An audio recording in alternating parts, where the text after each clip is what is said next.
Hello friends, कैसे हैं आप सब लोग। उम्मीद है सब लोग अच्छे होंगे। तो आज अपन पढ़ रहे हैं ब्लड कलेक्शन के बारे में, यानी ब्लड सैंपल कैसे कलेक्ट किया जाता है, किन किन मेथड से है वो कलेक्ट किया जाता है। यह वीडियो मुख्य रूप से डीएमएलटी, बीएमएलटी और एमएलटी स्टूडेंट्स के लिए है। मेरा उद्देश्य है उन स्टूडेंट्स को घर पर ही सारा सिलेबस प्रोवाइड करवाना जो कि कॉलेज में जाकर अपना टाइम वेस्ट नहीं करना चाहते हैं और घर पर ही स्टडी करना चाहते हैं। मैं एक करंट स्टूडेंट हूँ, ना कि एक टीचर। तो मुझे पता है किस प्रकार की हमें जो है वो प्रॉब्लम्स आती है पढ़ाई के दौरान, और कुछ चीज़ें होती है जो हम क्लास के अंदर पूछ भी नहीं सकते हैं। तो वो सब डाउट है वो हम आज इस वीडियो में क्लियर करेंगे। इसमें हैंड राइटिंग नोट्स मिल जाएंगे कॉलेज में जो करवाए जाते हैं, और बुक से भी आपको पूरा पढ़ाया जाएगा। तो चलिए शुरू करते हैं। Sample collection. सैंपल कलेक्शन क्या होता है, अपन इंट्रोडक्शन देखते हैं। सैंपल कलेक्शन का तात्पर्य है पेशेंट और डोनर से जो है वो सैंपल कलेक्ट करना और सैंपल को प्रॉपर तरीके से लेबोरेटरी तक ट्रांसफ़र करना। मतलब जो पेशेंट हो गया या फिर ब्लड डोनेशन करने आए हुए व्यक्ति का हमें जो ब्लड कलेक्ट करना है और उसे सही समय पे जो है वो लैब तक ट्रांसफ़र करना है। रिजल्ट की एक्यूरेसी के लिए स्पेसिमेन कलेक्शन टाइम और ट्रांसपोर्टेशन अति आवश्यक होता है कि किस समय पे जो है वो ब्लड सैंपल कलेक्ट किया गया है और उसे जल्दी से जल्दी है वो लैब तक ट्रांसफ़र किया जाए। नहीं तो जो ब्लड है वो हिमोलाइज हो जाता है, मतलब जो आरबीसी वगैरह प्लेटलेट है वो नॉर्मल टेम्परेचर पर है वो उनका ब्रेकडाउन हो जाता है। सैंपल कलेक्ट करने से पहले हमें निम्न बातों को ध्यान है वो रखना चाहिए, जिस प्रकार की पेशेंट का आइडेंटिफिकेशन करना चाहिए कि हमें किस पेशेंट का जो है वो सैंपल लेना है, और अगर अपन सैंपल जिस पेशेंट का ले रहे हैं तो उसका प्रॉपर नाम, अगर वो वार्ड में एडमिट है तो उस वार्ड का बेड नंबर और उसके date of birth, father's name वगैरह अपन लिख सकते हैं, ताकि जो सैंपल है वो मिक्स ना हो और एक पेशेंट का सैंपल दूसरे के साथ मिक्स ना हो। और जो सैंपल कलेक्ट कर रहा है लैब स्टाफ है वो उसे भी अपनी सावधानी है वो रखनी चाहिए। चाहे वो लैब स्टाफ हो चाहे वो नर्सिंग स्टाफ हो, उसको अपने मास्क हो गया, ग्लव्स हो गए, वो पहन के रखना चाहिए। अपनी प्रिकॉशन का है वो पूरा ख्याल रखना चाहिए। एज ए लैब स्टाफ या एज ए नर्सिंग ऑफिसर अपनी फर्स्ट प्रायोरिटी ये होती है कि अपने खुद को प्रोटेक्ट करें। उसके बाद हमारी सेकंड प्रायोरिटी होती है वर्क। जब हम खुद ही सही सलामत नहीं रहेंगे तो हम पेशेंट का क्या ध्यान रखेंगे। तो अपना ध्यान हमें ज़्यादा से ज़्यादा रखना चाहिए। हमेशा ग्लव्स और मास्क है वो हॉस्पिटल में लगा के रखना चाहिए। तो चलिए आगे बात करते हैं सैंपल कलेक्शन मेथड के बारे में। ब्लड सैंपल कलेक्शन के लिए मेनली तीन मेथड होते हैं: स्किन पंचर, वेन पंचर और आर्टेरियल पंचर। तो स्किन पंचर है, स्किन पंचर की जो साइट है उसमें स्किन पंचर में जो है हम ब्लड है वो कैपिलरीज ब्लड होता है उसको हम कलेक्ट करते हैं।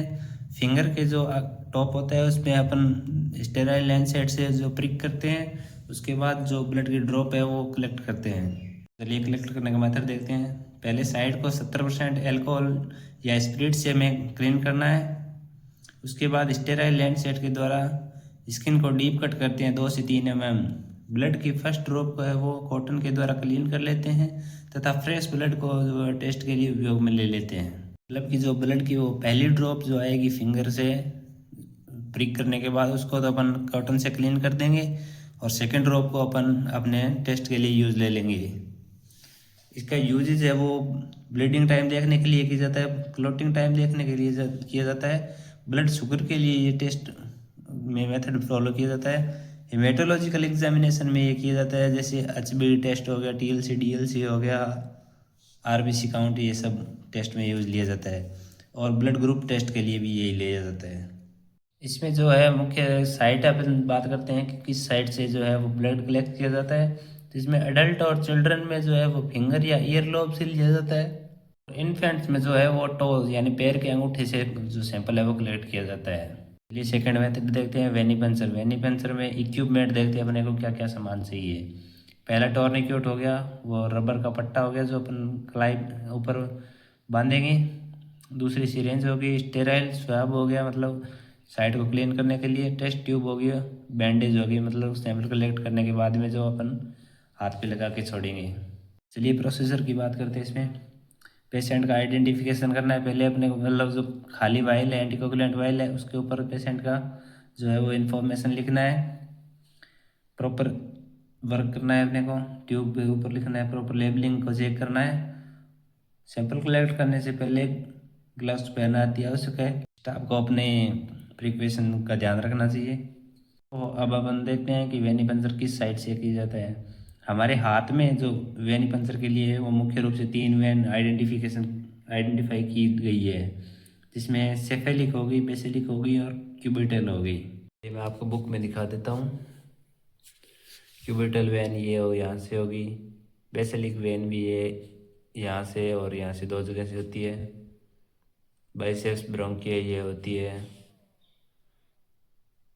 सेफेलिक वेन है वो कोहनी से ऊपर की तरफ जो बड़ी दिखाई देती है वो होती है, आप देख सकते हैं। तो इस जगह से है वो वेनिपंचर की साइट को पंचर करके जो ब्लड है वो कलेक्ट किया जाता है। स्किन पंचर में कुछ इस प्रकार से है, वो फिंगर को प्रिक करके जो ब्लड है वो कलेक्ट करते हैं। ये आप देख सकते हैं। वो आगे बताता हूँ कि सिरिंज कितनी डिग्री के एंगल पर रखते हैं, किस प्रकार से प्रिक की जाती है। ये आगे देखते हैं। एक्सपेक्टेड साइट मिलने के बाद, मतलब वो ये तीनों साइट मिलने के बाद कुछ इंच ऊपर जो है वो टोर्निक्यूट अप्लाई करते हैं। टोर्निक्यूट ये पट्टा होता है जिसको अपन ने बाइसेप्स पे लगाया जाता है ताकि जो वेन है उनका ब्लड फ्लो रोका जाए और वो अच्छे से दिखाई दे। टोर्निक्यूट अप्लाई करने के बाद वेन पंचर को करने के लिए सिलेक्टेड साइड को कॉटन स्प्रीट के द्वारा क्लीन करते हैं। इस पर कुछ इस प्रकार राउंडेड करेंगे, ना कि इस प्रकार, क्योंकि जो बैक्टीरिया है वो अपने को अंदर से बाहर निकालने हैं। इस प्रकार से अगर करेंगे तो वो बैक्टीरिया सेम ही जगह आते जाते रहेंगे। उसके बाद जो है वो सिरिंज का जो है वो 40 से 45, मतलब 40 to 45 डिग्री का एंगल होना चाहिए, कुछ इतने एंगल पे। ये देख सकते हैं आप, इसमें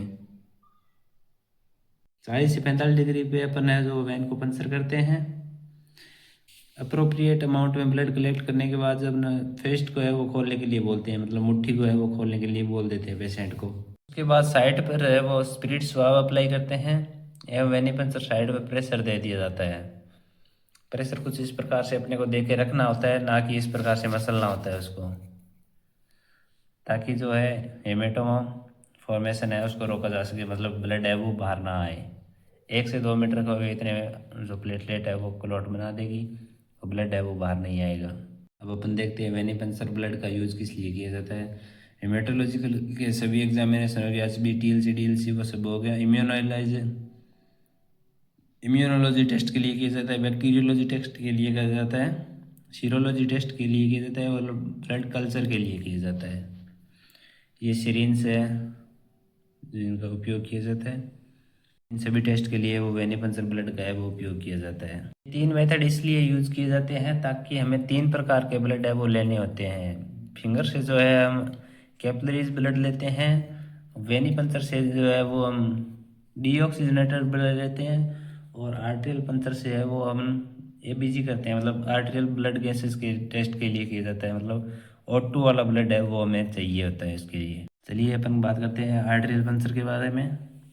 इसमें आर्टरी से ब्लड कलेक्ट किया जाता है तथा निम्न प्रकार के वो टेस्ट किए जाते हैं, जिस प्रकार के पीएच का टेस्ट हो गया ब्लड पीएच के लिए, और ब्लड गैसेस का हो गया जैसे O2 CO2, ABG ब्लड बोलते हैं जिसको। ABG टेस्ट होता है उसके लिए हमें आर्टेरियल ब्लड की आवश्यकता होती है। आर्टेरियल ब्लड कलेक्ट करने के लिए हमें ट्रेंड स्टाफ या बड़े डॉक्टर की ज़रूरत होती है। हर कोई है वो आर्टरी से ब्लड है वो कलेक्ट किया नहीं कर नहीं सकता। आर्टरी जो है हमारी बॉडी में बहुत डीप होती है, इसलिए। आप में से कौन कौन है जिन्होंने आर्टरियल ब्लड कलेक्ट किया है, कमेंट करके ज़रूर बताएं। चलिए पढ़ते हैं प्रोसीजर के बारे में। आर्टरी को पंचर करने के लिए पैथोलॉजी एंड ट्रेंड स्टाफ की आवश्यकता होती है। अप्रोप्रिएट स्टार्ट मिलने के बाद 90 डिग्री का एंगल होना चाहिए। फिस्ट के ऊपर हिस्से के पास आर्टरी को ऑब्जर्व करते हैं। सैंपल कलेक्शन करने के लिए तत्पश्चात से कॉटन स्प्रीट के द्वारा प्रेशर दिया जाता है। आर्टरी को पंचर करने के लिए हमें बिल्कुल ऐसे 90 डिग्री के एंगल पे, बिल्कुल यहाँ पे जो है ये हमें रेडियल आर्टरी होती है, इस जगह पे जो है वो कलेक्ट करने के लिए 90 डिग्री एंगल पे हमें नीडल है वो प्रिक करनी होती है। और प्रॉपर अमाउंट में हमें ब्लड कलेक्ट करने के बाद जो है वो स्वाब के द्वारा प्रेशर दे के 4-5 मिनट तक हमें रखना होता है, क्योंकि हाई प्रेशर से है वो ब्लड सर्कुलेट होता है आर्टरीज के अंदर।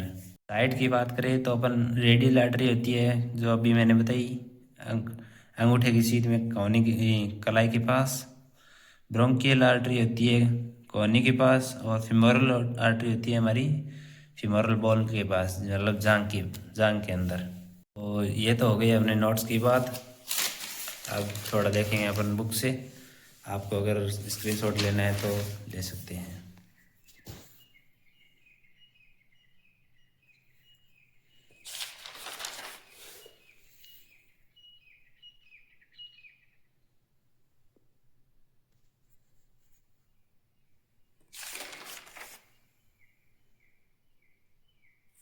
का स्क्रीनशॉट ले के देखना चाहो, आप आराम से पढ़ना चाहो तो पढ़ सकते हैं।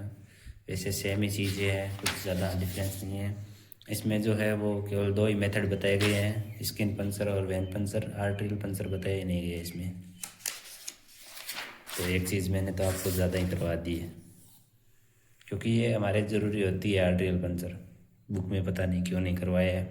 आप इसमें देख सकते हैं शिशुओं में जो है वो टो से ब्लड कलेक्ट किया जाता है, फिंगर प्रिक होता है स्किन पंचर में। इस प्रकार से स्टेराइल लैंसेट को अपन प्रिक करते हैं। और ये साइट्स है वेनिपंचर के लिए, ये इस प्रकार का मेथड से अपन फॉलो करके जो वेनिपंचर करते हैं।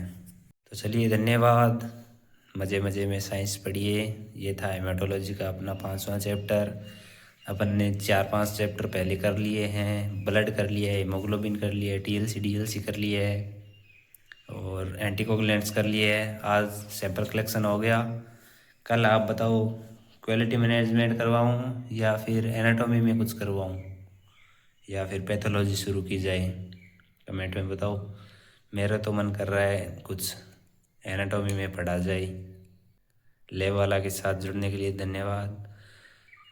लाइक करें, सब्सक्राइब करें, और जो आपको पार्ट अच्छा लगा या फिर कुछ समझ में नहीं आया तो कमेंट करें। अपना प्यार सपोर्ट बनाए रखें। धन्यवाद।